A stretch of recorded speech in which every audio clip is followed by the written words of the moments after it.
정말 이건 산전에 진단이 안 되는 질환이니까 아직까지도 진찰로 다 알 수 있다고 생각 안 합니다. 엄마 아빠들이 놀라시는 이유 중에 하나가 낳고 보니까 우리 애가 심장병에 해당하네.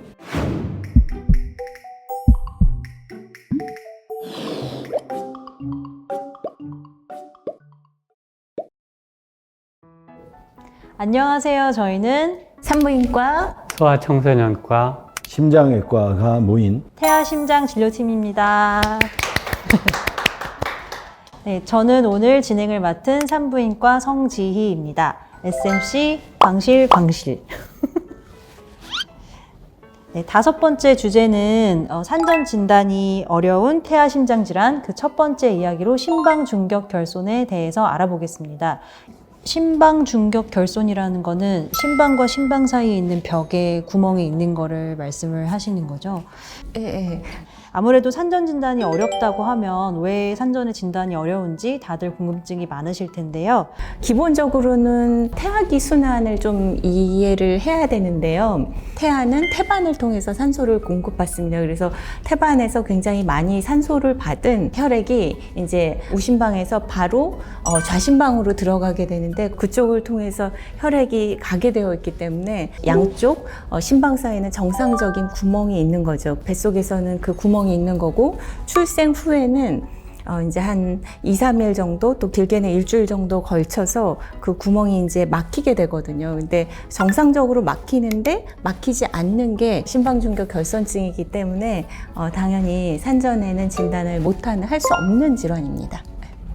산전의 진단이 안 되잖아요. 안 되는데 의심을 해서 병원에 데리고 와야 되는 특징적인 증상이 뭐가 있을까요? 저는 사실 아직까지도 심방중격결손은 진찰로 다 알 수 있다고 생각 안 합니다. 진찰 속에는 없는 환자들이 꽤 많이 있어서요. 다만 이제 심잡음이 들린다든가 심장이 크다든가 다른 이유로 설명이 안 되는데 체중이 너무 앉는다든가 이런 경우에는 심장 전문가의 의견을 한번 받아봐야 된다. 그 정도로는 필요하다고 생각합니다. 인근 소아과에서 어느 선생님이 들으시고 얘는 잡음이 들리는데 이렇게 말씀을 하신다면 그건 반드시 초음파 평가를 해봐야 될 것 같고요. 영유아 검진을 잘 받아야겠네요. 영유아 검진에서 소아과 선생님을 늘 만나가지고 뭔가 진찰을 하게 되는 거니까. 영유아 검진 예약 잡기 되게 힘들어요, 교수님. 자연적으로 폐쇄되는 거를 그냥 계속 기다려 볼 수는 없나요? 보통은 한 1, 2년, 간혹은 한 2, 3년까지도 크기가 줄어들거나 심지어는 저절로 막히는 애들도 있는데요. 쇄도를 넘어서 줄어드는 경우는 기대하기 어렵습니다. 그럼 구멍이 남아있다고 다 치료가 필요한 거냐? 그렇지는 않습니다. 구멍이 작아서 아까 말씀드렸듯 우심방, 우심실이 늘어날 정도가 아니면은 그러면 정기검진을 하고 봅니다. 그래서 우심방, 우심실이 뚜렷하게 늘어나는 경우에는 치료의 대상이다 이렇게 생각을 하고요. 진단이 됐을 때 치료를 어떻게 해야 될까요? 치료하는 방법은 시술하는 방법과 수술하는 방법이 있습니다. 중앙에 있는 심방중격결손을 2차 공형 심방중격결손이라고 그러는데 보통 시술로 가능한 경우가 많고요. 그 외에 그 다른 부위에 있는 저 위쪽, 그 다음에 저 밑쪽에 있는 그런 결손들은 일반적으로는 시술의 대상이 되지 않습니다. 크기가 크면 수술을 해야 되고요. 시술은 어떤 시술을 하시는 건가요, 교수님? 관 속에 이렇게 생긴 기구를 이렇게 접어가지고 들어갑니다.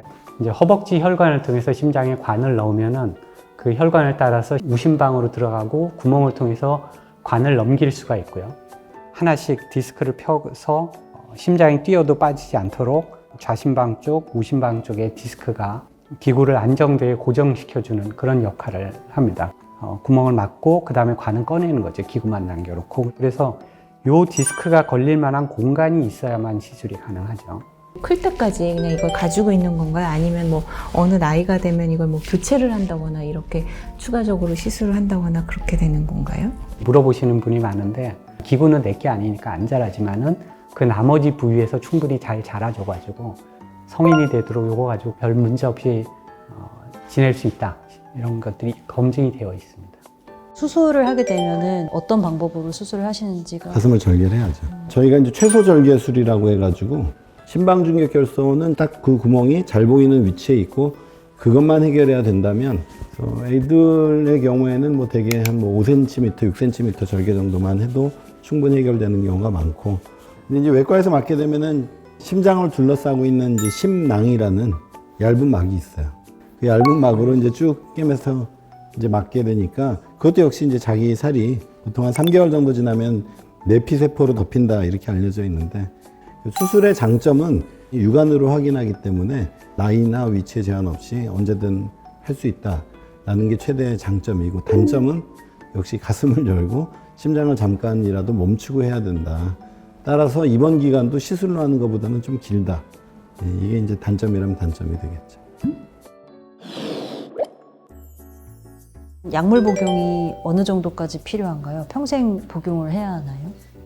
시술 후 약을 한 6개월 정도까지 보통 복용을 합니다. 아스피린 혈소판제를 쓰고요.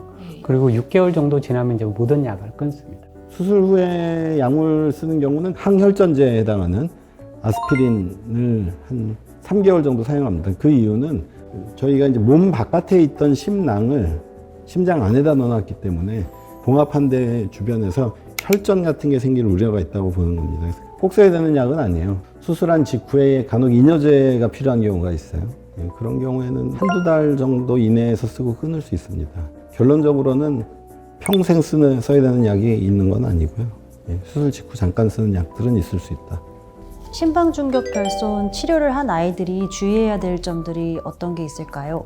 보통 6개월 정도 막은 심낭 혹은 뭐 기구 주위로 자기 살이 덮일 때까지 다른 데 수술할 일이 있거나 치과 치료 중에서 피가 나는 치과 치료, 잇몸을 침범한 치과 치료를 한다든가 할 때는 심내막염 방지를 위해서 항생제를 쓰고 하라고 권하고 있고요. 시술한 경우에는 이제 아스피린을 계속 쓰기 때문에 아주 격렬한 운동은 몇 달 지나서 하라고 얘기하고 있습니다. 축구, 농구 수준의 운동 이런 거는.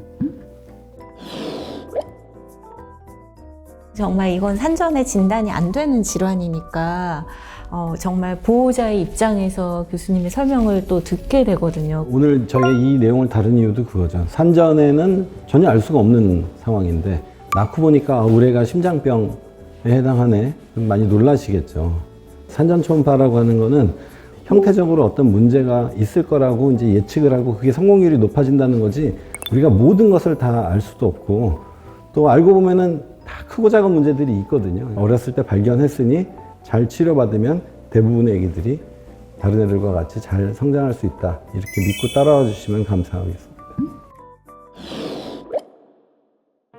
네, 지금까지 산전 진단이 어려운, 나와봐야지 알 수 있는 태아 심장 질환인 심방중격결손에 대해서 알아봤습니다.